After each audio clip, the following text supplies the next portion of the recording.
A los 42 años, cuando la mayoría de los artistas buscan calma, estabilidad o reconciliación, Mon Laferte tomó una decisión distinta. No habló de perdón, no buscó cerrar heridas con abrazos públicos. Eligió otra cosa: recordar.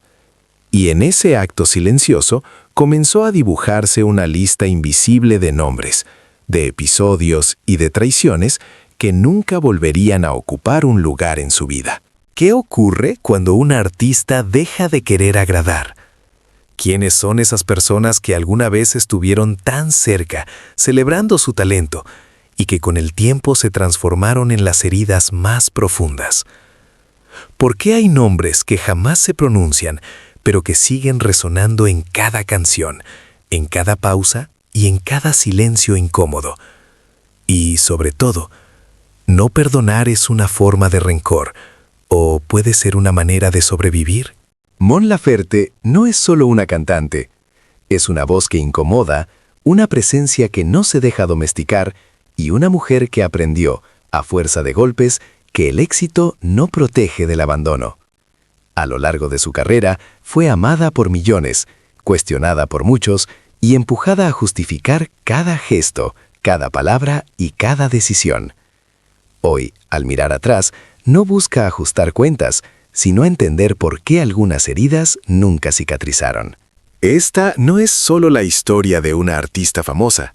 Es la historia de lo que sucede cuando decir la verdad tiene un precio y cuando no todos están dispuestos a pagarlo. Mon Laferte nació como Norma Montserrat Bustamante Laferte el 2 de mayo de 1983 en Viña del Mar, Chile, en un entorno donde la música no era un privilegio, sino una forma de sostenerse emocionalmente. Criada por su madre y su abuela en un hogar modesto, creció entendiendo desde muy temprano que la estabilidad no estaba garantizada y que la voz podía convertirse en refugio antes que en vocación. Cantar no era solo una expresión artística, era una manera de existir. ¿Qué carácter se forja cuando la música aparece como salvación y no como elección? A los 13 años comenzó a cantar en bares locales para ayudar a la economía familiar. Aquellos escenarios pequeños, llenos de ruido y miradas distraídas, fueron su primera escuela. Allí aprendió a sostenerse incluso cuando nadie escuchaba, a cantar sin esperar aplausos y a entender que el reconocimiento no siempre llega a tiempo. ¿Qué huella deja crecer cantando para sobrevivir y no para ser admirada? Durante su adolescencia, grabó un primer disco bajo su nombre real, pero el impacto fue limitado y el camino incierto. Chile empezó a sentirse estrecho, no por falta de talento, sino por falta de espacio. En 2007 tomó una decisión definitiva: dejar su país y viajar a México con una guitarra y una determinación marcada por la urgencia. ¿Qué empuja a alguien a abandonar su tierra sabiendo que la soledad será parte del precio? Poco después, cuando su carrera apenas comenzaba a tomar forma, llegó un golpe inesperado. A Mon Laferte le diagnosticaron cáncer de tiroides y su voz quedó en riesgo. En ese límite, cuando todo parecía quebrarse, eligió no desaparecer. La enfermedad no fue un final, sino una fractura que la obligó a reinventarse. De ese quiebre nació Mon Laferte, no solo como nombre artístico, sino como una mujer consciente de su fragilidad y de su fuerza. ¿Cómo se vuelve a cantar después de haber enfrentado la posibilidad del silencio? Antes de que su nombre llenara teatros en México y recorriera escenarios internacionales, Mon Laferte fue, durante mucho tiempo, una presencia incómoda en su propio país. En Chile no fue rechazada de manera abierta, pero sí algo más silencioso y persistente. Fue ignorada. Su propuesta era considerada demasiado intensa, demasiado emocional, difícil de encajar en una industria que privilegiaba lo predecible y lo fácilmente vendible. ¿Qué duele más, la crítica frontal o la indiferencia prolongada? Durante años, Mon avanzó sin el respaldo de la industria local. No era la voz que se buscaba, ni la imagen que resultaba conveniente. Mientras otros encontraban espacio, ella aprendía a sobrevivir al margen, acumulando experiencia y cicatrices. Ese tipo de vacío no se olvida con facilidad. ¿Cómo se reconstruye la confianza cuando el reconocimiento nunca llega desde casa? El giro llegó cuando el éxito apareció lejos de Chile. En México, su música encontró oídos atentos y escenarios reales. Fue entonces, paradójicamente, cuando su país comenzó a mirarla de otra manera. Algunos medios y sectores culturales que antes no la habían acompañado empezaron a reivindicarla como un orgullo nacional. Para Mon, ese cambio no tuvo sabor a reparación, sino a contradicción. ¿Qué significa ser celebrada solo después de haber triunfado en otra parte? Esa herida no estalló de inmediato, pero quedó abierta. No era rabia, era memoria. La sensación de haber sido vista demasiado tarde, cuando el camino ya había sido recorrido en soledad. Por eso, cuando más adelante llegaron los conflictos públicos, no nacieron de un impulso repentino. Fueron la continuación lógica de una historia marcada por la distancia entre la artista y el lugar que alguna vez llamó hogar. Con el tiempo, la carrera de Mon Laferte dejó de ser una promesa para convertirse en una realidad imposible de ignorar. Sus discos comenzaron a circular con fuerza, sus canciones se volvieron himnos emocionales, y su voz, rota y honesta, encontró un lugar propio en la música latinoamericana. No cantaba para complacer, cantaba para decir, y esa diferencia marcó su ascenso. ¿Qué ocurre cuando una artista triunfa sin suavizarse para el mercado? Los reconocimientos llegaron, entre ellos los Latin Grammy, y con ellos la consolidación de una imagen que rompía moldes. Mon no encajaba en un solo género ni en una narrativa cómoda. Transitaba del bolero al rock, de la ternura a la rabia, sin pedir permiso.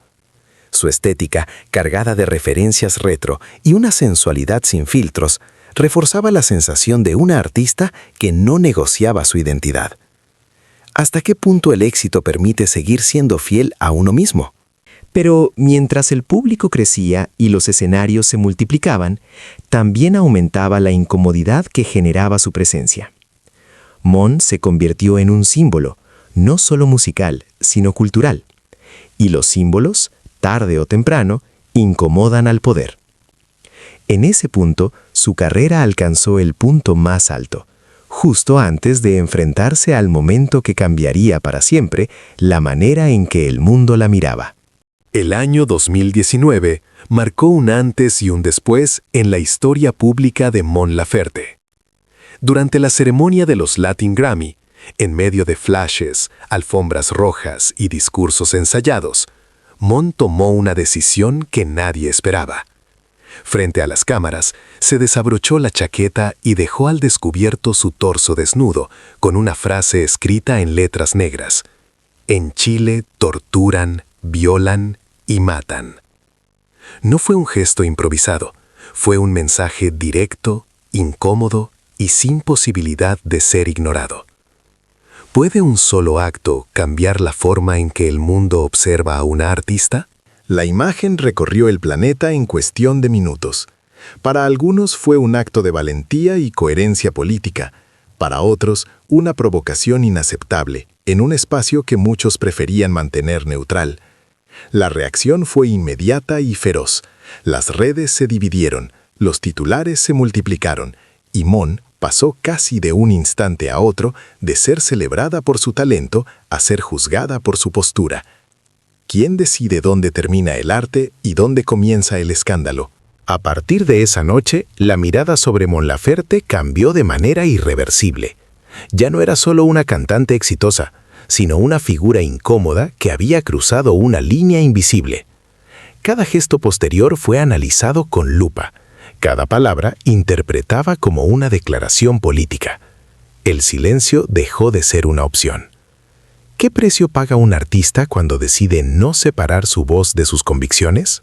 Ese momento no fue solo un episodio polémico, fue una frontera. Desde allí, las alianzas comenzaron a resquebrajarse. Las críticas se volvieron más duras y las heridas, que ya existían desde antes, empezaron a sangrar a la vista de todos. Mon Laferte había dicho lo que muchos no querían escuchar, y el costo de hacerlo apenas comenzaba a mostrarse. Después del Latin Grammy 2019, el debate dejó de centrarse únicamente en el mensaje y se desplazó hacia el cuerpo de Mon Laferte. No se discutía solo lo que había denunciado, sino la forma en que lo había hecho. Su cuerpo pasó a ser objeto de juicio, análisis y condena pública, como si ya no le perteneciera. Cuando el cuerpo de un artista deja de ser suyo y se convierte en territorio de opinión ajena. Durante años, Mon había sido observada, evaluada y encasillada por no responder a los estándares tradicionales. Su imagen nunca fue cómoda para una industria que exige control, docilidad y previsibilidad. Aquella noche, al desnudarse frente a las cámaras, no buscó provocar desde la sensualidad, sino recuperar el control sobre una narrativa que otros habían intentado imponerle. ¿Por qué cuando una mujer utiliza su propio cuerpo para denunciar, la reacción es el escándalo y no la reflexión? Para muchos, el gesto fue reducido a una polémica superficial. Sin embargo, para Mon, fue un acto de afirmación. No se trataba de exhibición, sino de devolver la mirada, de obligar a quienes observaban a enfrentarse con una verdad incómoda. El problema no fue el cuerpo desnudo, sino la ausencia de vergüenza. ¿Qué es lo que realmente incomoda más? ¿La piel expuesta o el silencio roto? Desde ese momento, el cuerpo de Mon dejó de ser solo una presencia escénica y se transformó en un símbolo de resistencia. Su decisión marcó un límite claro. No permitiría que otros definieran cómo debía expresarse ni desde dónde podía hablar. No fue un escándalo pasajero, fue una declaración de autonomía. Y como toda autonomía ejercida en público, tuvo un costo que aún estaba por revelarse. Después del Latin Grammy, la relación de Mon Laferte con los medios se volvió cada vez más tensa y compleja. No se la cuestionaba únicamente por su música, sino por sus intenciones, su carácter y su forma de expresarse. Lo que en un hombre sería celebrado como valentía o compromiso, en ella se interpretaba como confrontación, exceso o descontrol. ¿Desde cuándo expresar la verdad se convierte en problema cuando lo hace una mujer? ¿Por qué ciertos estándares parecen aplicarse de manera distinta según el género? Los medios construyeron una narrativa incómoda. Mon dejó de ser vista solo como creadora y pasó a ocupar el rol de figura conflictiva. Cada entrevista parecía exigirle explicaciones morales, moderación y justificativos adicionales, como si su derecho a hablar fuera siempre cuestionable. ¿Quién decide cuál es el tono aceptable para un artista? ¿Por qué esas reglas rara vez se aplican a otros? Uno de los episodios más representativos fue una entrevista en la que su denuncia sobre la situación en Chile fue puesta en duda, no desde el diálogo, sino desde la sospecha. Lejos de aclarar, ese intercambio profundizó la fractura y reforzó su sensación de ser incomprendida. ¿Qué pasa cuando el periodismo escucha menos y disciplina más? Cuando la crítica deja de ser constructiva y se convierte en control. Desde ese momento, cada aparición pública se transformó en un campo minado. Mon comprendió que el juicio que recibía no era circunstancial, sino parte de un patrón estructural que buscaba marcar límites invisibles. No todas las preguntas buscan respuestas, algunas solo intentan imponer control. ¿Y qué hace un artista cuando decide que esos límites ya no la representan y que su voz debe seguir libre, aunque incomode? Mon Laferte nunca fue del tipo de artista que busca ajustar cuentas públicamente, ni de exponer a otros para demostrar su dolor. No perdonar, para ella, no significa hacer listas visibles ni señalar culpables frente a todos, sino establecer límites claros en su propia vida. Es un acto silencioso de resistencia y autocuidado. ¿Cómo se mide la fuerza de alguien que no necesita acusar para protegerse? ¿Puede el silencio ser más contundente que cualquier declaración? En su mundo, cortar la comunicación, no volver sobre ciertos caminos y mantener ciertas distancias funcionan como forma de justicia personal. La memoria se convierte en una aliada y la ausencia de reconciliación en un acto consciente. ¿Qué revela sobre una persona que decide no olvidar, pero tampoco vivir en el rencor? ¿Cuánto poder tiene un artista al elegir cómo y con quién interactúa, sin que nadie pueda dictarle su conducta? Este enfoque permite a Mon conservar su autenticidad y proteger su proceso creativo, incluso frente a críticas y malentendidos. No perdonar es también un recordatorio de que algunas heridas, aunque cicatrizadas, permanecen como guía para no repetir experiencias dolorosas. ¿Puede alguien encontrar libertad en el acto de no perdonar? Para Mon Laferte, esa decisión no es un obstáculo, sino una forma de seguir adelante con claridad, fuerza y dignidad. En 2025, Mon Laferte regresó a Chile con un proyecto artístico ambicioso, una exposición de obras personales destinada a reconectar con su tierra natal. El evento, planeado en el Parque Cultural de Valparaíso, debía ser un espacio íntimo y significativo, pero pronto se convirtió en el centro de una polémica inesperada. La administración del recinto modificó la programación para hacer lugar a su muestra, desplazando a otros artistas previamente agendados. ¿Qué sucede cuando el arte de alguien que ha sido ignorado se convierte en prioridad? ¿Es legítimo el reclamo de aquellos desplazados o es también parte de un problema estructural más grande? La reacción fue inmediata.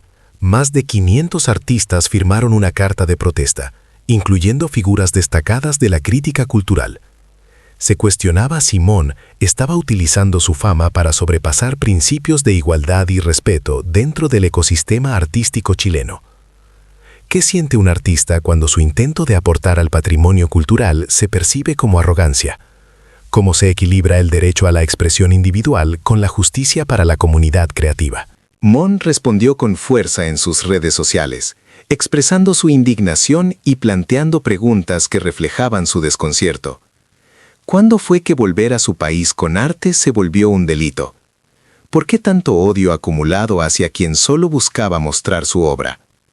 Aún así, no hubo reconciliación inmediata, ni disculpas mutuas, solo una sensación de distancia emocional que persistió a lo largo del tiempo.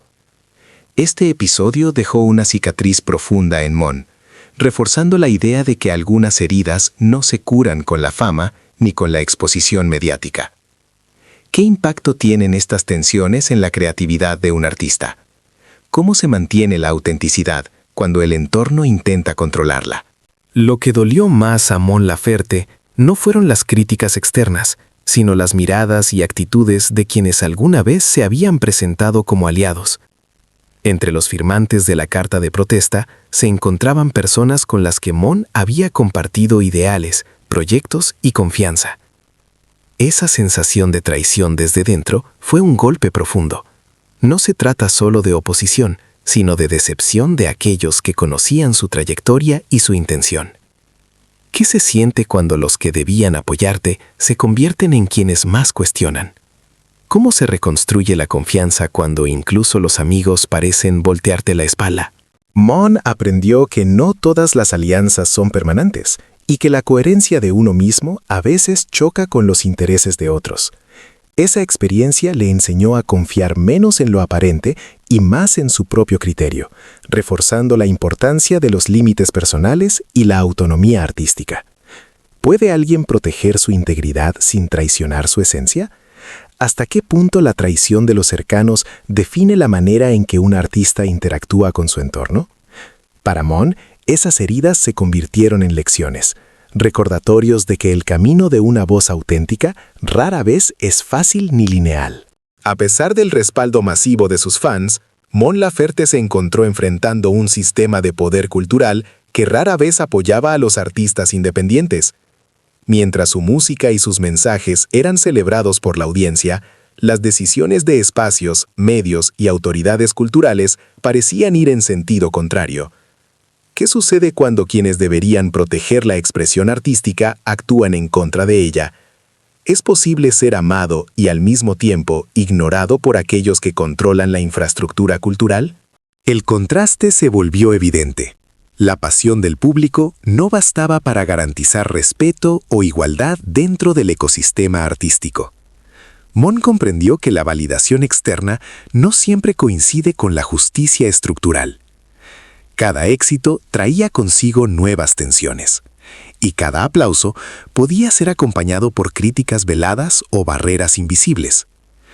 ¿Cómo se mantiene la autenticidad cuando el reconocimiento popular y el apoyo institucional no van de la mano?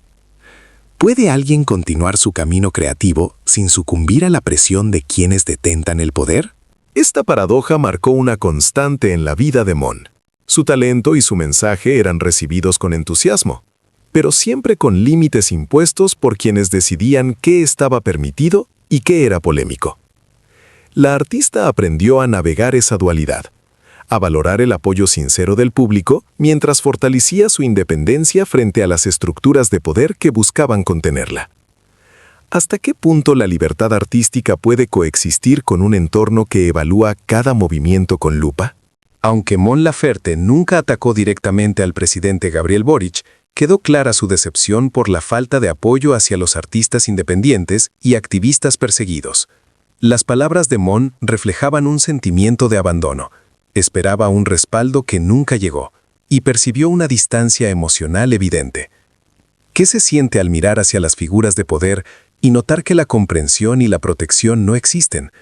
¿Cómo se sigue adelante cuando quienes podrían facilitar tu voz permanecen indiferentes? La relación con el poder político se volvió un reflejo más de su lucha. No era un conflicto personal, sino una señal de que las estructuras a veces priorizan intereses distintos al bienestar del arte y de quienes lo crean. Mon entendió que su independencia no debía depender de la aprobación política y que la coherencia de su mensaje valía más que cualquier gesto simbólico de apoyo. ¿Puede un artista mantener su integridad cuando el entorno político solo ofrece distancia y no diálogo? Esta experiencia reforzó su necesidad de autogestión y autonomía, enseñándole que la libertad creativa no puede estar supeditada a la buena voluntad de quienes ocupan cargos de autoridad.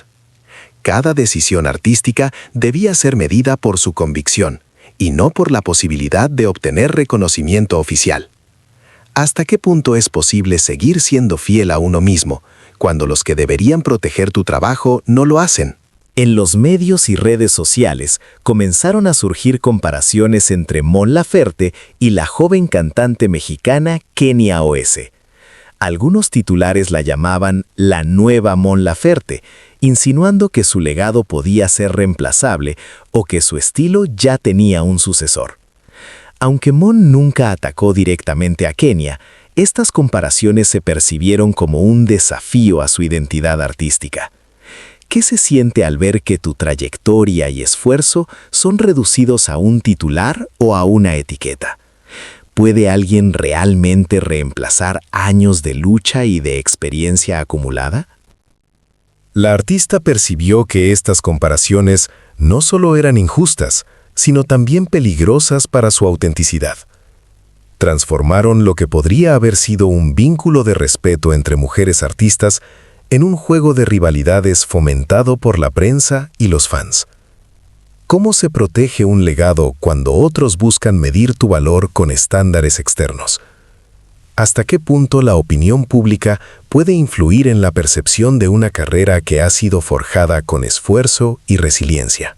Mon aprendió a no dejarse definir por comparaciones ni etiquetas, entendiendo que su camino es único e irrepetible. Cada publicación que parecía aludir a su reemplazo se convirtió en un recordatorio de que la autenticidad no se negocia. ¿Qué hace que una voz sea insustituible? Para Mon Laferte, la respuesta residía en la verdad de su historia y en la fuerza de su expresión artística. Tras los conflictos con la administración del Parque Cultural y la carta de protesta de 500 artistas, Mon Laferte decidió tomar distancia de su país natal para preservar su bienestar emocional y creativo. No se trataba de rechazo hacia Chile, sino de protegerse de un entorno que repetidamente le había causado heridas profundas. ¿Qué significa alejarse de la tierra que te vio nacer sin renunciar a ella? ¿Es posible separar el amor por un lugar del dolor que puede provocar? Mon comprendió que permanecer bajo presión constante, en medio de expectativas y juicios ajenos, podía socavar su autenticidad y su libertad para crear.